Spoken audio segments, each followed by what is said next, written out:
everyone, I'm here with Shaan Corea today, CEO and founder of Appe Lanka. So we are here today to have the impactful conversation regarding Kanta Kave's contribution for women empowerment and know all the heads up of Appe Lanka's future endeavors. So we are here today with Shaan Corea. As I mentioned, how are you doing today? I'm doing well. So talking about Appe Lanka, can you give us a heads up about the empowerment that it has been giving to the community? So basically, Appe Lanka is a homegrown, home-financed organization which I initiated in 2016. And our whole aim of the project was to go into Punahari, meet with the communities, talk with all the people, and find out what they need rather than going in there and telling them this is what you need and this is what you should need. So in the process of all these discussions, we started coming up with different projects, different pillars that the community needed to have a good quality of life and to have hope for the future. The first thing that we found out is that they have absolutely no usable water or no water to drink because the water was not a good quality. And so we started giving water first to the schools. And in 18 months, we were able to give water to all the schools. And I remember talking to the divisional secretariat secretary, Mr. Krishnendra, and I held my head and I said, how can a homegrown small organization like Appe Lanka give water to the schools in this division? And he said, one school at a time. Yes. And that was amazing because that really struck me. And I came back to Colombo and I was really pondering about this, and I was really upset at the thought that people have no water to drink, they have no water to cook their food, they have no water to wash their clothes, and it's something we all take for granted, right? The fact that there is water from a tap. So the musicians came to me and said, look, we don't have money, but we'll have a concert. And we had a huge concert, one at CRNFC, one at Barefoot Garden Cafe, and we raised money for 2 RO plants. And then the artists painted, and we had people from the hospitality trade who had cooking events. And so in 18 months, because people participated and they gave of themselves, their resources, their talents and everything, we were able to give water to all the schools. So while the RO plants give clean water, how do you ensure the maintenance needs, because the electricity cost is really high too? How do you ensure that they get clean and like safe water as they deserve? So basically what we have done is we have set up teams in school, like what we call a water team. So there are members from the teachers, parents, and from the divisional secretariat, and they have a responsibility to maintain the plant. So we have taught them to actually change the filters, to switch it on, switch it off at the correct time. They also make sure that they pay the electricity bills. But of course, we always do the major maintenance, or we try to, but that's always a challenge because every so many years we have to change the filter, we have to change the membrane to make sure that the water systems keep running. And the other question you asked was really important: how do we make sure that the quality of water is good? That's very important. So what we do is periodically we send a sample of water to the water board to test the quality, to make sure that the TDS quality is okay and it's drinkable. And we have so many other things also we do. We get the PHI also involved. So before we actually hand over an RO plant, we get all the testing done And the certification. And we give it to the school to use. Yeah, it's hard to start all these initiatives, but it's harder to maintain it. Of course, it's much harder to maintain it because the thing is that we find it very easy sometimes, or not that difficult, to get somebody to sponsor or fund a project of an RO plant. Yes. But then to maintain it, people are not that interested Eager, in because they're very interested in opening it and all that. Yes. So now we are working with the villagers, and they are taking a lot of responsibility themselves. So we are always trying to put things into place where we make sure that it's sustained And that's why one of the biggest strengths of Appe Lanka is that because we've been there since 2016 and we don't parachute in and out or disappear, we know exactly what's going on. Yeah. So like Sunday, I get these crazy calls. When recently somebody called me and they were complaining that the sports team in some village we had given an RO plant, that all the football players were coming and drinking all the water. So then I said, look, now we have to work out how we are going to handle this. And they said, look, here's what we are going to do. When the sports people come, we are going to charge them 10 rupees or 5 rupees for a bottle of water. So we allow them to come up with their own ideas and their own sustainability, ways. And what really struck me and what I'm also learning is that every division, now Punahari has 19 Gramanidari division, and every division has a different way of handling it. So we, it's not like we can go and say, this is the way you have to do it. Because everyone does it differently. But I have found that it works because they come up with the system. Yes. And there's no control over them, so they come up with new ideas. That's amazing of you. And also, can you elaborate a little bit about Kanta Kave and what that's been doing to empower women and fostering a sense of community? So what we do with Kanta Kave is two things. Like we sit with the women and we find out from them what actual physical needs that they have, like no water, no food. And we tried nowhere for the children to get to school, or they don't have money to buy exercise books and things like that. But that's one part of the problem. The second part of the problem is that, how do they cope with their feelings? Their feelings, exactly. With their emotions, with their challenges. A woman always puts her family first. They always put their needs second. And they sometimes don't know really how to deal with all of these things. Yes. So the whole purpose of Kanta Kavaya is to work with the woman to identify what the society needs through her, and also to find out what she needs. Yeah, because if the mother is strong, the family is strong. Yeah. And we have come up with this concept now which is called we grow our own food, because these people have quite a bit of land and the women are very hardworking. And they are very happy to cultivate their own garden. So we have given them everything they need for their home garden project. So that way they have food to eat. Yes. And they can sell the excess crop, or the money we teach them also for the money that they save by using the vegetables, they can put it away for a child's education or something like that. Recently, I met this lady who came and introduced her son to me. He was quite small, must be about 10 or 11. And she says she doesn't worry anymore because after she started doing a home garden, she collects 500 or 750 rupees a month, which she puts in his savings account, his saving account, not hers, for his education. That's a mother. Yeah, for his education. I was like, oh my gosh. And they are earning like maybe 500 to 1000 rupees a week from their home gardens, which the women have taken the control over it.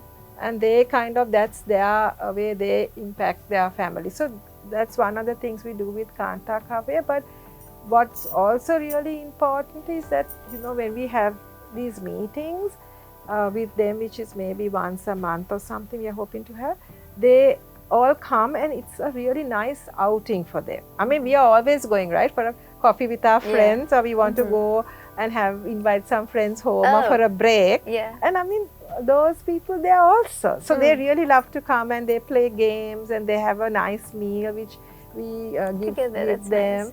Yeah. And I heard 10 homes are currently participating in the We Grow Our Own Food project. Food project.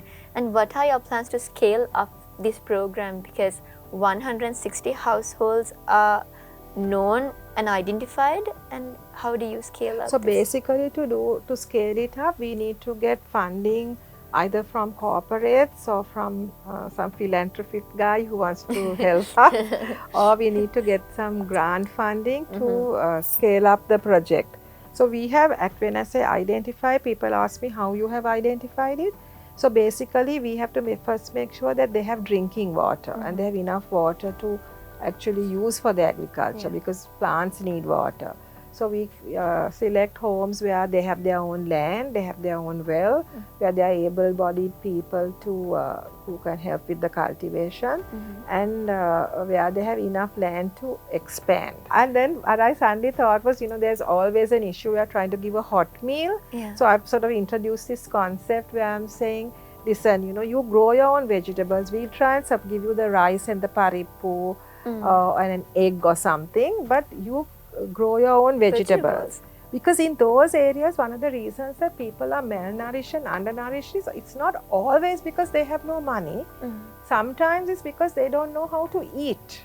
They don't know that vegetables are good for them, so they are used to eating the rice and the karavala or a rice and parippu or something. They omit the vegetables. I didn't know that. Yeah, I'm pretty sure most of the people didn't know that. No, so I learned this in conversation with the divisional secretary people. And so what we are doing is we are saying grow your own vegetables, and through that we get the children to come and actually plant. They actually harvest. And we are teaching them to cook, and we are also using that to say sit down now, listen, this is good for diabetes, this is good for high blood pressure, this is good to prevent cholesterol. So through that, through the activities of actually growing, they're being educated as well. So now I have been invited for the first harvest of one of the schools. That's amazing. Yeah, so they say you come and we'll cook, and you come and harvest with us. We will cook a you're nice the guest. meal. Yes.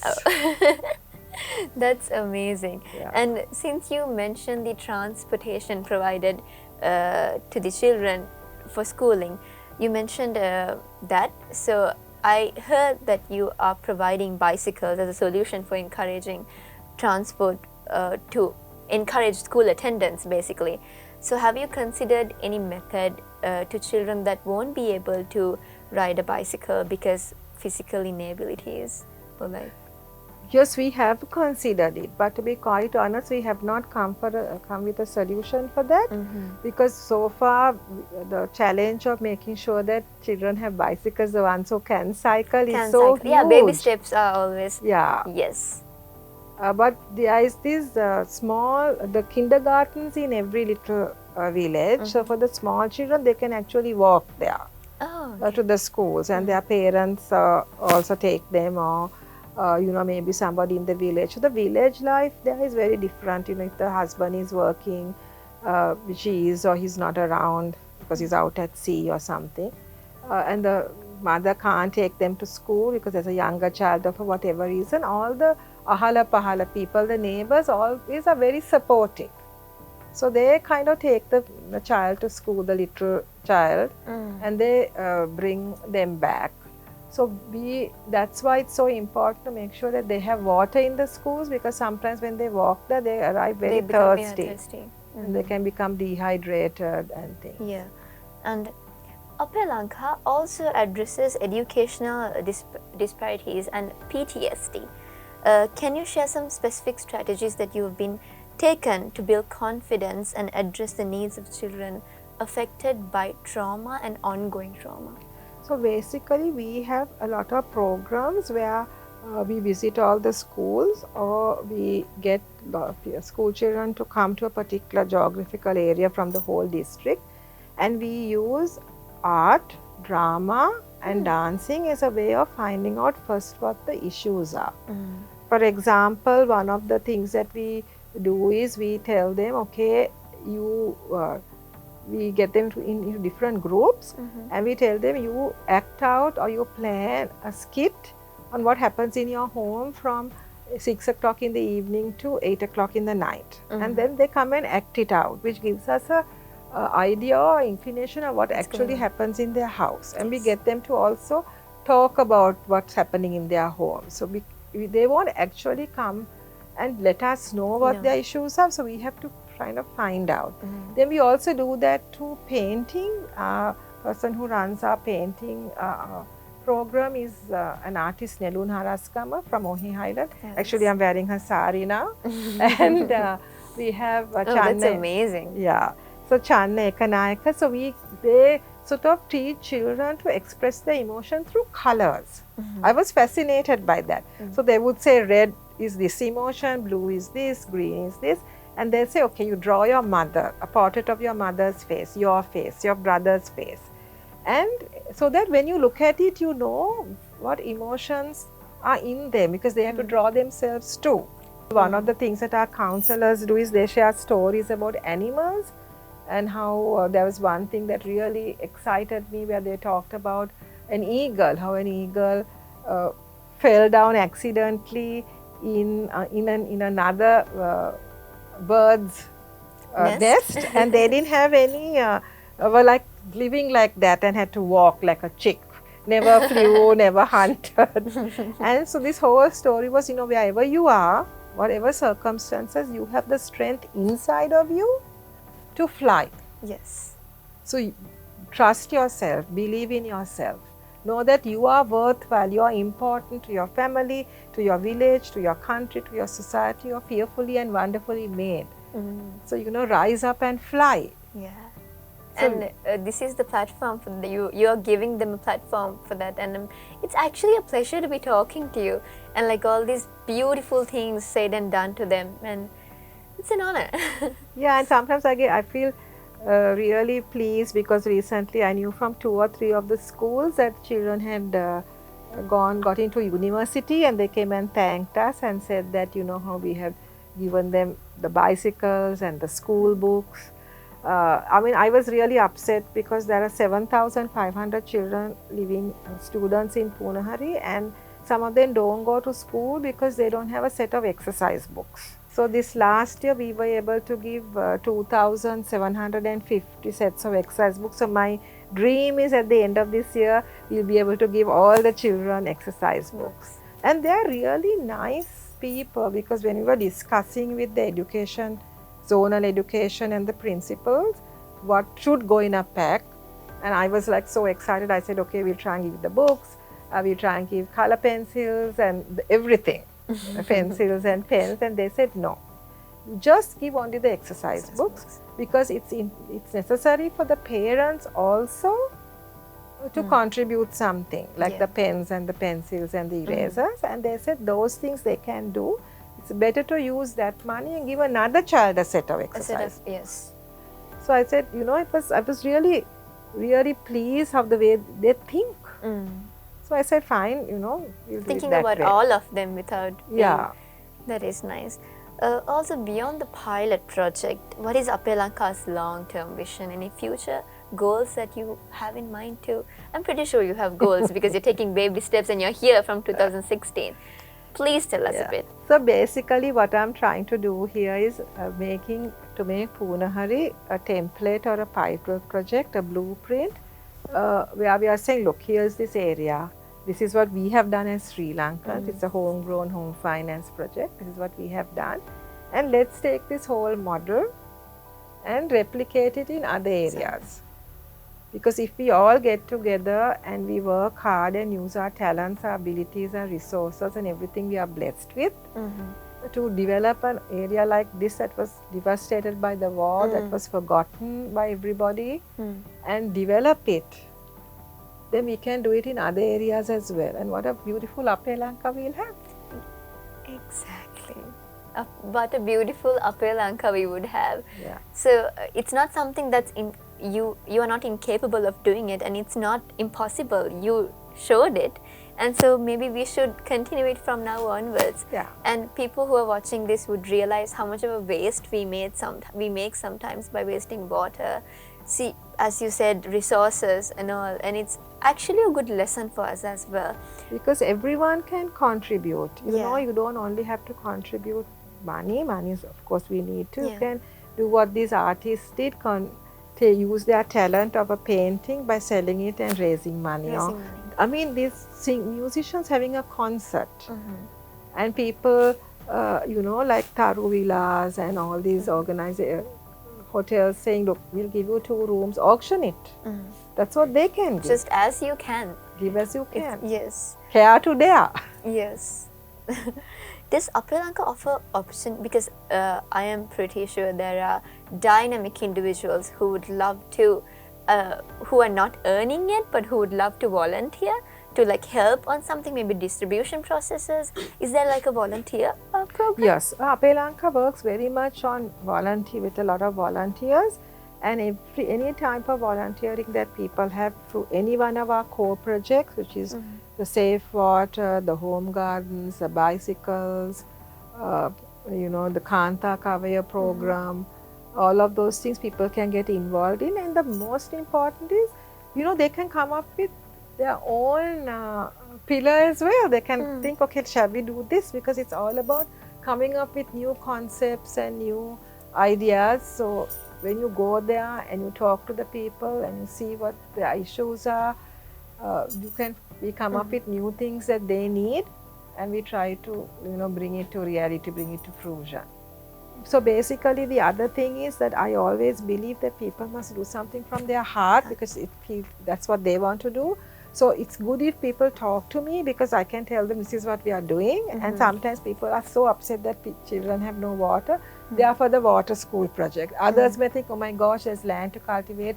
Let's help them to cultivate their land. Or, oh, how can children walk 6 miles to school and back? Let's give them, I'll help you with the bike project. Yes. So people can always contact us and get involved in the project that touches them. Yes. And also any collaborations that you have, any companies that you have partnered with? Yes, we have partnered with HNB. So they are the people who, Mr. Jonathan Allas and now Danit, they are helping us with the home garden project. So these home garden projects we are doing with them, and we are hoping to do with them in the future as well, some more.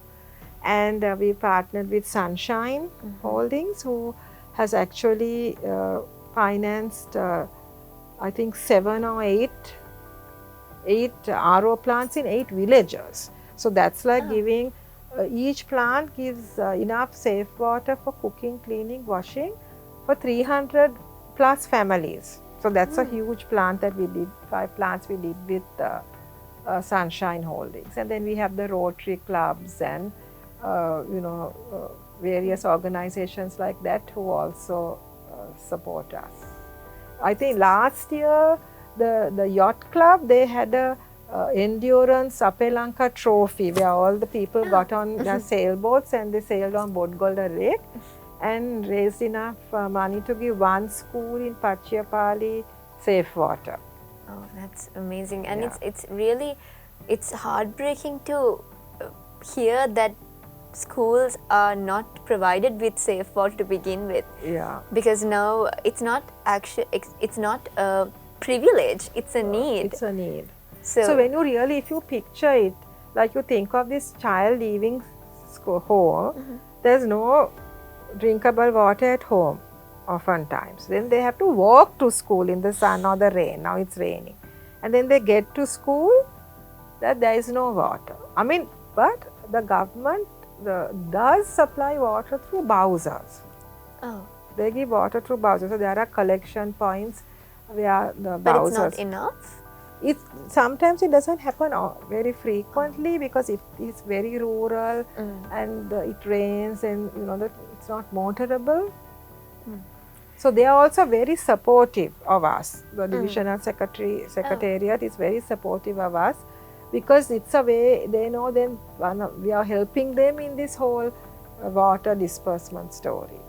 Yes, that's amazing. It has been a pleasure to be talking to you, and we've come to an end of this conversation. I hope you were educated regarding all these matters, and please do contribute as you can to make this country a beautiful Appe Lanka. Thank you for joining us. Thank you. Thank you very much.